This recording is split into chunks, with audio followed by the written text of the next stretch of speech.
So this was my next example. Now, inshallah ta'ala, I made my way to my favorite example. You don't have to raise your hand, but if you can, if you raise it, I'll feel good about myself. How many people know Ayatul Kursi? Ayatul Kursi. The last example of the evening I want to share with you is Ayatul Kursi. Okay, we're going to recite it together. أعوذ بالله من الشيطان الرجيم.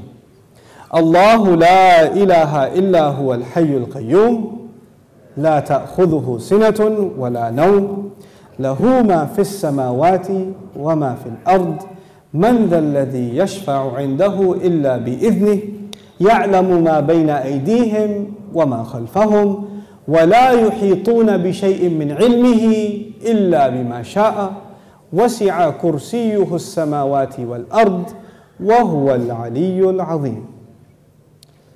Ayatul Kursi is made up of 9 sentences.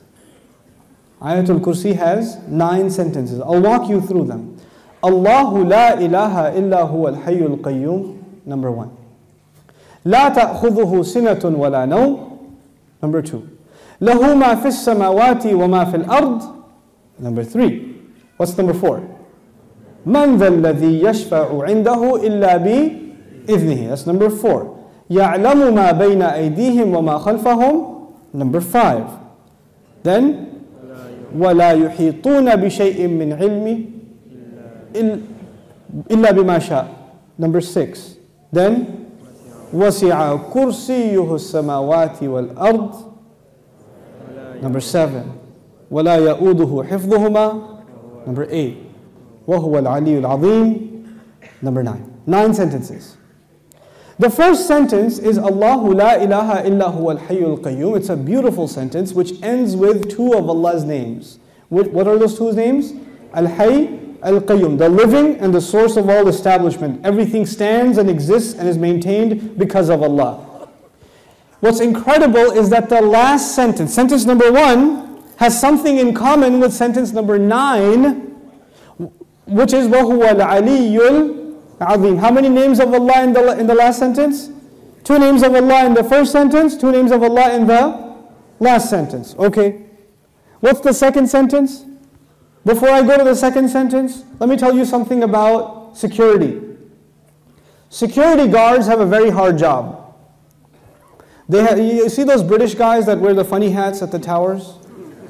That can't smirk? That's a hard job.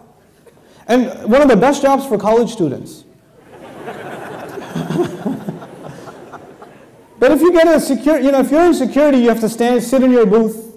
You have to stare at the CCTV for hours and hours. And does it move? It's the same picture. And you have to look at it for 12 hours, 8 hours. It's the most exciting thing you've ever done in your life. What tends to happen when you're guarding something? You tend to get sleepy. You tend to get tired. When you're guarding something, you tend to, so you'll see, of course you don't watch movies because you're very religious, but but in movies, they have these things called movies, and then sometimes they have an action movie, and the guy is trying to get inside a place, but it has a security guard, but the security guard is, so he grabs him, and he gets inside, because the security guard's getting sleepy, you understand? Okay. Allah Azza wa Jal says about Himself, لا تأخذه سنة ولا نوم. Drowsiness. Drowsiness happens when you're tired. Your eyes start kind of closing a little bit. You're not sleeping, but you're kind of half sleeping like that guy over there. I'm kidding. But you're half sleeping. That's sina. And of course, what happens after that? What's the next step? Naum. First comes sina. Sina is like, when you go to Jumu'ah, and the khatib says, Inna alhamdulillah, alladhi nahmaduhu, nasta'in. Like that's sina. Okay? By the time he gets to Ayyuhal ikhwatul kiram, that's naum. Okay? That's naum. Okay, so you know the difference between sina and naum. Drowsiness and then sleep. Okay. This is the second sentence. The second sentence is, these are things that creation has. Creation gets tired and it starts getting drowsy and eventually it falls to sleep. Or sometimes you tell yourself, no, I'm just closing my eyes, but I'm not sleeping. Okay, let me just close my eyes for a second. You're gone. You're finished. Okay? Now here's the thing. I know something about Sina and Nom because I'm a teacher by profession.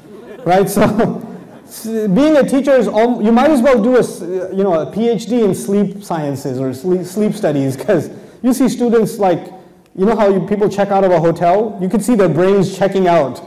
Like, in the middle of a lecture, like.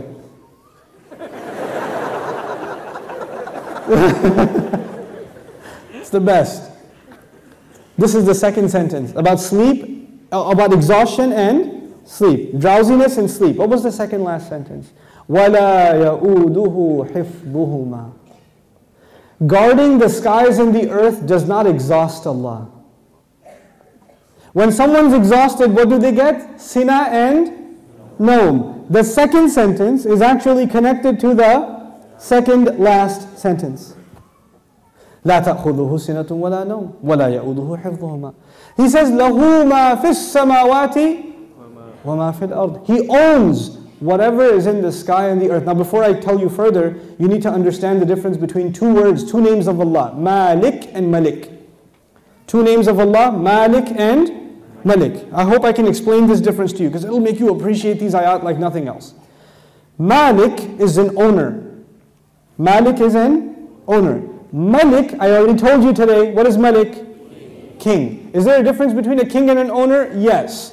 You are the owner of your pen, but you do not say, I am the royal sovereign of this ink pen. You don't do that. That doesn't make a lot of sense. You understand? Owners can be of small things. You can own a car, you can own a computer, you can own a phone, but you're not going to be the king of it. Kingdom is used for big things. Here's another problem. Ownership is about property. It's about property.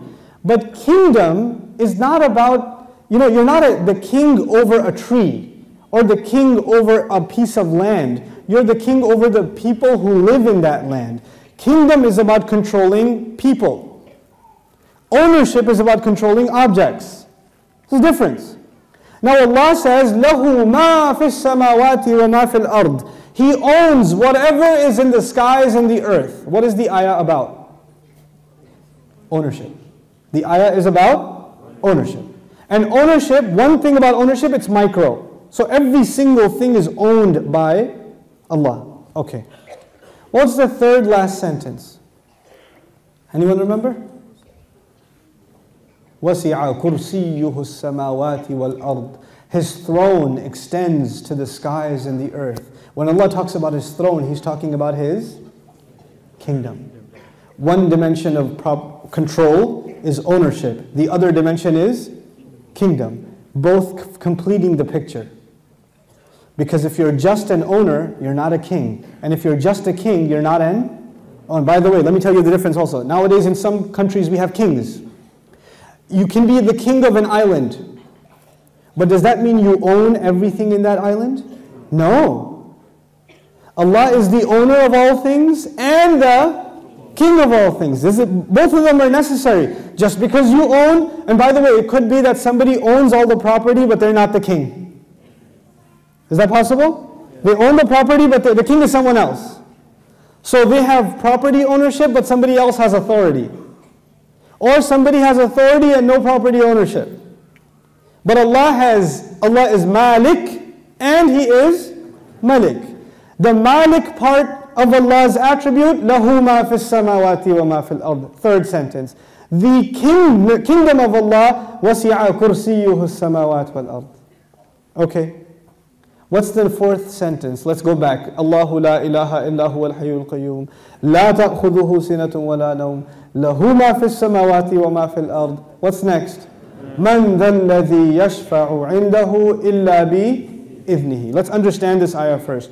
Who will come and make shafa'ah with Allah except unless He gives permission? In other words, what is shafa'ah? Shafa'ah, if you don't understand the concept, because we use big English words like intercession. But let's make it simple. Shafa'ah means you got connections. Shafa'ah means that you were about to lose your job, but your uncle is the manager and he came and said, no, he's with me. Okay, Balo. He's good. That's shafa'ah. On Judgment Day, we are in trouble possibly, and then somebody comes and says, no, they're with me. They're with me. Go easy on them, please. We beg Allah Azza wa Jal to qualify us for the shafa'ah of Rasulullah sallallahu alayhi wasallam. And Allah says, nobody will come for you. Your uncle, your cousin, your dad, your mom, your boss. You're not going to come for you on Judgment Day and say, Ya Allah, actually he's not going to happen on that day. We're good. You know, nowadays you can do that. They're with me, VIP pass, so you can go inside. No, not over there. There's no VIP ticket. Except, the only exception is if Allah gives permission. So this ayah is about nobody having any authority unless Allah gives it to them. Nobody will have any authority, and the only exception, and the word exception is important, the exception is if Allah gives it to them. You clear about that? Yes. Okay. وَلَا يُحِيطُونَ بِشَيْءٍ مِّنْ عِلْمِهِ. They know nothing, they can control, they encircle nothing of His knowledge. إِلَّا, except بِمَا شَاءَ. The fourth sentence and the sixth sentence are both about a statement about Allah and the only exception. The statement was, nobody has authority to make a case except whoever Allah gives permission. They have no knowledge except whoever He wants to give knowledge to. Otherwise they know nothing. وَلَا يُحِيطُونَ بِشَيْءٍ مِّنْ عِلْمِهِ إِلَّا بِمَا شَاءَ. The fourth and the sixth sentence are correlated. The first and the ninth, the second and the eighth, the third and the seventh, the fourth and the sixth. What's left? Middle sentence? Yes. He says, يَعْلَمُ مَا بَيْنَ أَيْدِيهِمْ وَمَا خَلْفَهُمْ. Oh my God, He says He knows what is ahead of them and what is behind them. As though, and He knew what is coming ahead in the ayah and what was behind in the ayah. He put in the middle of it is, I know what's ahead and I know what's behind. Who speaks like that? Who speaks like that? SubhanAllah. The way in which Allah talks, the way in which Allah delivered this speech. And I want you to be cognizant of a fact. The fact is, we now read the Quran as a book.